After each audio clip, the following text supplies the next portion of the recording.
everyone, Niv here, and today I am doing a tarot tag, and this is in response to Don Michelle, Lisa Papez, and Marlena, I think. I forget who all did this tag. Anyway, so this is the hashtag Deck Crush, and it is kind of Valentine's Day themed. So here we go. So it took me a while to figure out which decks I was going to pull out for this, and I will tell you what's not on this. I did not pull out my Anna Kay tarot, even though that is my favorite deck.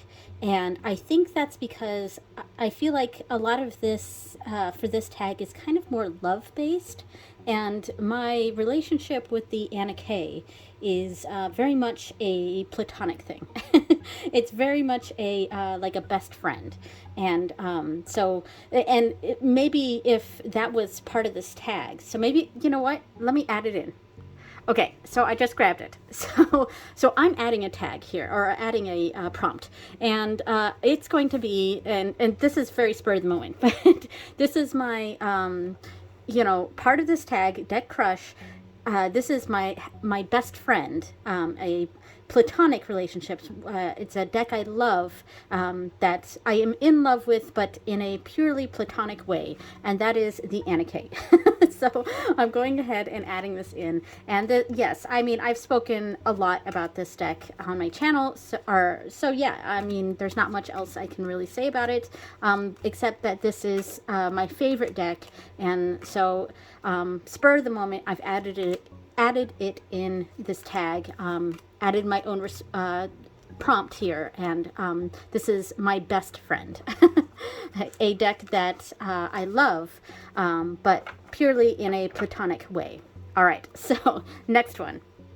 So the next one is the Fling, a deck you had a short period of wild times with.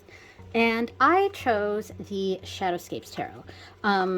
Yeah, so, I mean, I got this deck in about 2012 or so, and it is absolutely freaking gorgeous. Let me see if I can focus here. There we go. It is a gorgeous, gorgeous deck, and I did, I had some really great readings with it when I first got it, but I think it's, what the criticism, I guess, of this deck that a lot of people have, and that I kind of share, is that the artwork is so incredibly intricate in this, and this is the kind of deck that would really benefit from a larger cardstock, so you could see all the imagery in this. But I mean, I absolutely adored it when I got it, and it was, I would say that yes, this definitely fits as a fling. I am trying to rekindle a little bit with it. I'm trying to use it here and there, but yeah, so this is my fling. It is the Shadowscapes Tarot. Next up is a puppy love deck. So this one was a little difficult for me, but I think I landed on this one, which is the Light Seers Tarot. And this is not a deck that I use a lot. It does get, I mean, it's a very, very popular deck. It gets a lot of love in the tarot community, but it does get criticism too, and I understand the criticism, because there are certain cards in this deck that, I mean, I guess what I'm trying to say is that it's very light in love, sort of. It's quite bent here, huh? The temperature has been back and forth in my ritual room here, so some of my cards are getting a little warped. Yeah, I mean, this is a beautiful, beautiful deck, and I kind of jokingly call it my Coachella deck, because that's what everyone in here feels like to me. They feel like very young, very beautiful, carefree, kind of that pseudo-spiritual vibe here. That's what I get from it. And but it's a puppy love deck for me, because I was quite infatuated with it at first because of just the beautiful artwork, and I love all the rainbows and things like that. But it is a deck that has its issues, and so I made a commitment in the sense that it is staying in my collection, and I use it, but it's not quite one that I feel that commitment to, if that makes sense. It's kind of I appreciate it for what it is, if that makes sense. So, all right, so that is the Puppy Love deck, and that I chose the Light Seers Tarot. Okay, so the next up is Friends with Benefits, and I decided to go with, yes, I was second guessing this just now, but I decided to go with the Crystal Visions Tarot, and I do quite like this deck. This is one of my love decks, like one of the decks that I use for love type things, and I could potentially put this in the puppy love category, but I think, you know, the prompt for puppy love where it says, but you couldn't make a commitment, that fits the Light Seers a lot more than it does with this, because I have been, this is a deck that I've had a commitment with, I guess. So, and it is one of these decks where it feels like a friend, but it's a friend that I get a little passionate for every now and then, and definitely want to use, and especially for love readings. I mean, it's a very lovey-dovey deck.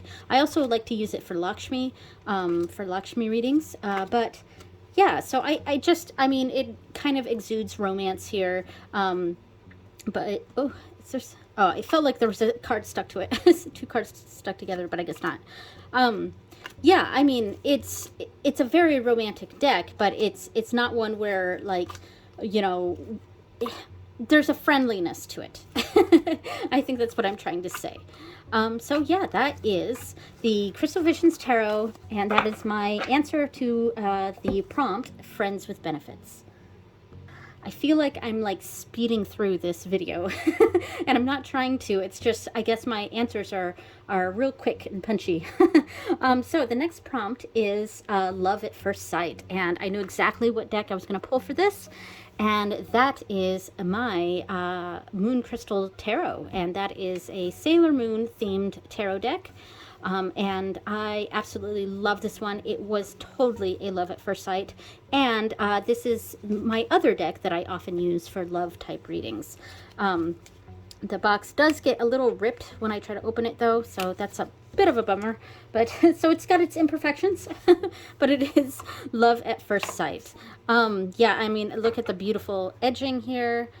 Very holographic. It does get a little scuffed up, you know, so there's some rough around the edges things with this, but yeah, I mean, I fell in love with this deck like immediately, and it's a solid reader. I could use it for everyday stuff, and I have used it for everyday stuff, but I do especially like to use this deck for love type readings, just like with the Crystal Visions.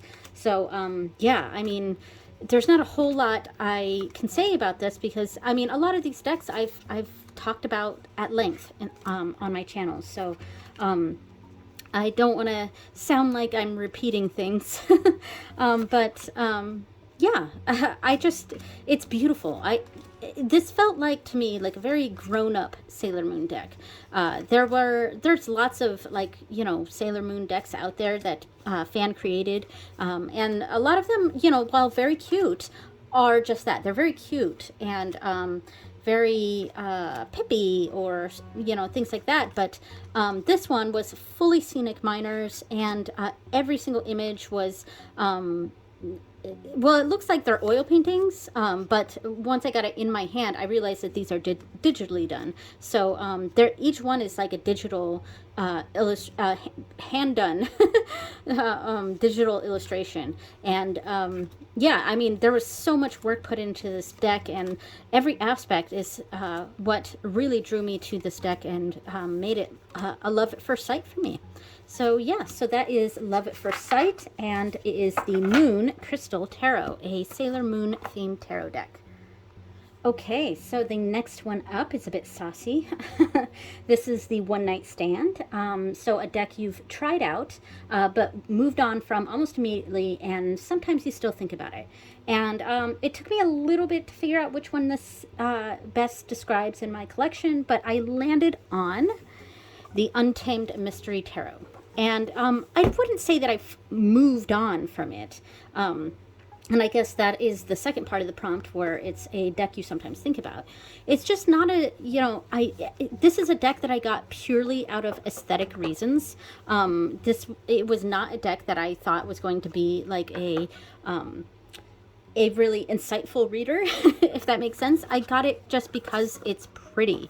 And, you know, I think that's kind of what happens with a one-night stand.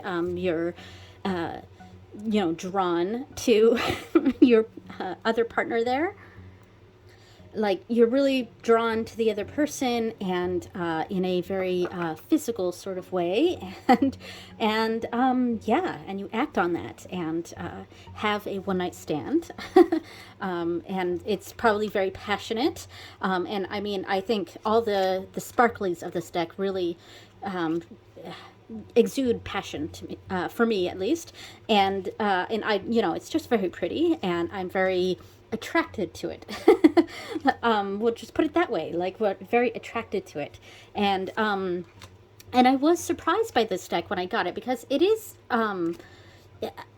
deeper than I thought it was. The guidebook goes into each of these cards and has several pages for each card, and really goes into why they chose this kind of artwork. Plus, some of the cards in the guidebook, it does a sort of reading based on the image. So you can create a reading out of each individual card, and I thought that was really fascinating and interesting and surprising, and I think that's why I continue to think about this deck, even though I don't use it very much, which was right up, you know, where I thought. I wasn't thinking I was going to this wasn't going to be a long-term commitment. This was going to be a not a fling, but, well, yeah, I mean, a one-night stand is a little bit of a fling.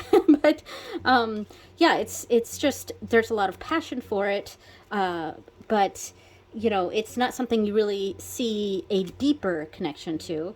But there was enough of a deeper connection that it is a deck that I continue to sort of think about every now and then, and think about pulling it out as a maybe a daily reader, but it doesn't feel like a daily reader, if that makes sense. So yeah, so that is my choice for the one night stand, and that is the Untamed Mystery Tarot. I almost forgot its name. If that tells you a one night stand. All right, so next up is We Were on a Break, which, as a Friends fan, I really like that prompt. That's very fun. So this is a deck that you're separated from for whatever reason. And I ended up choosing the Wild Unknown Tarot. Now, I could have chosen several different decks for this, because there are some decks that I have that I actually actively dislike, and because of that I don't even use them. They're still in my collection. They're going to stay in my collection, but I mean, we're broken up but but still living together, if that makes sense. But yeah, so but this is as far as the Wild Unknown Tarot goes, it's not a deck I'm broken up from. It's just I'm not really connected to it. And I never have been. I've tried to be connected to it, but I have a hard time forming a connection with this deck. And I don't really have a good reason for it, because I do connect quite a bit with the Wild Unknown Animal Spirit Oracle deck, which is goes along with this. I like that one a lot. But this one, while I really enjoy the artwork on it, it's just not one that I've ever really formed a connection with. And I've had this deck for ages, for, you know, I want to say 10 years, maybe a little less, something like that. But I've had this deck for a very, very long time. And, oh, here's the booty card. At least that's what it looks like to me. And once that was pointed out to me, I can't not see that with that card now. Anyway, yeah, so this is, and I think it's not a deck that I'm broken up from, because I still want to form that connection with it. So I'm separated from it. We're on this long break, but we're kind of dipping our toes back into the pool of trying to see if something's actually there. And yeah, so that's that is the Wild Unknown Tarot, and that is my choice for the prompt, We Were on a Break. Okay, so next up is Marriage Material. So for this one, this was actually an easy pick, and you know, because I was saying that I considered bringing my Anna Kay in here. Oops, sorry, I bumped the camera. But I considered bringing the Anna Kay in here, but because I feel like our relationship is so platonic that it didn't quite fit with a lot of these prompts. So I took that one out. And my second favorite deck is not a deck, like, I don't feel like I have that platonic relationship with. In fact, I feel like this is almost a business relationship that I have with this deck. And that is the Book of Shadows, So Below. It's a 2-deck system. The other one is As Above, but I don't really like that one. I do love this one. Okay, I had to pause the video because the dog just ran through. But yeah, so it's kind of a deck I have more of a business relationship with, which sometimes you kind of need that for a marriage. This is a deck that has proven its value. And because of the description of this prompt, that's what made me choose this deck, because this is a very, very practical deck for me. I mean, you know, it's when it comes to a marriage, I mean, you know, I'm happily married, but and love my husband very much, but marriage throughout history has often been more of a kind of a business thing, you know, or, you know, done out of what's best for the family, or the smarter choice, if that makes sense. And I think that's why I've chosen this, because this is a very, very practical deck for me. It's my second favorite behind the Anna Kay. It's an excellent everyday reader. It's a great reading, or it's a great deck for prosperity readings, money readings. Love this tarot card, which I've talked about a million times on this channel. But yeah, so this for me is marriage material. It's reliable. It's there for me. I don't know if punchy is the right word. It's not punchy. It's just practical. It really is. I mean, I keep saying practical, but that's the best word I can think of to describe this deck for me. It's a very, very practical deck. And I mean, it is very witchy themed, but it's like everyday witches. It's like the everyday lives of witches, pagans, occultists, tarot readers, etc. People in that community, the umbrella of the community. And it's not like trad specific, it's not path specific, it's just everyday people. And I think that's what gives it its very practical nature, but it's got that little bit of magic to it. And I kind of like that. And this is definitely a solid reader for me. It's super reliable, and yes, it's the perfect fit for marriage material, in my opinion. So that is the Book of Shadows, So Below. Okay, so the final prompt.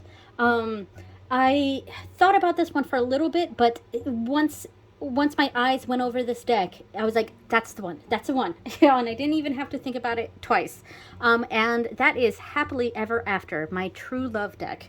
And I went with my Wonder World Tarot. I love this deck. Yeah, this is a true love for me. I knew it before I got it. And when I got it, it lived up to my expectations. I will say I'm not the biggest fan of the box. Well, I love the style of the box. This is actually my favorite style of box. But the artwork of the box, I would have designed it differently, personally, but that's just me. But it's a luxurious deck. I love it. I love the artwork in it. I'm not even a huge Wonder World, a huge Alice in Wonderland fan. I mean, I like it a lot, but it's not like, say, Star Trek for me. And by the way, I didn't put either one of the 2 Star Trek decks that I have in this, only because they are so incredibly new to my collection that I just haven't had enough time with them yet. Though I could potentially put that as Love at First Sight, or True Love, this one, the Happily Ever After. I really could. I could have put those on several of these categories, but it is so incredibly new that I didn't want to bring it in for this video. But the Wonder World Tarot, I've been looking for an Alice deck for a really long time, and there are so many out there. There's tons of Alice in Wonderland themed decks out there, and a lot of them are really, really nice, and I really considered getting. I think Dame Darcy's I thought about getting, but it just wasn't quite hitting things for me. It's yeah, and there are other ones out there that are very, very pretty, and I can appreciate the beauty of them, but they weren't for me, you know. And then I came across this one by Push Kitty, and this I love because there's a quirkiness to it. I love the art on this. It's really fun and quirky. It kind of makes me think of like Nickelodeon cartoons, or a lot of the shows my middle daughter watches. She likes a lot of these kinds of shows that have this kind of artwork, and so it kind of makes me think of her a little bit. But yeah. Anyway, there was a charm to this that I felt like was missing from a lot of I love this card from a lot of the other Alice decks, and plus, I mean, the card stock is really nice. I can easily shuffle this deck. Like, it's hitting all of my notches, you know, and it's like the card stock itself. It's kind of this rose petal finish, except it's super easy to shuffle. So I don't know if it's just this kind of, I've got to get under the camera, sorry, this kind of rose petal that they used on this cardstock, but it's super easy to shuffle. I have no issues riffling it or bridging it. It's just, you know, it's super easy to shuffle. Even because at first it was difficult to slide it this way, but with use, this has been no problem at all. So yeah, I mean, so it's hitting all my boxes. Like, even the box itself is my, even though I would change the style, like the aesthetics of it, it's my favorite type of box opening. The cardstock is perfect for my tiny hands. The artwork is right up my alley. Yeah, you know, I could sing praises of this deck for years to come. And so because of that, the Wonderworld Tarot is my happily ever after deck. All right, so that was everything. I'm going to go ahead and put this away here and get a picture of everything, and that'll be it. Okay, so that is all my decks for the hashtag deck crush. Thank you so much for watching, everyone, and I will see you next time. Bye.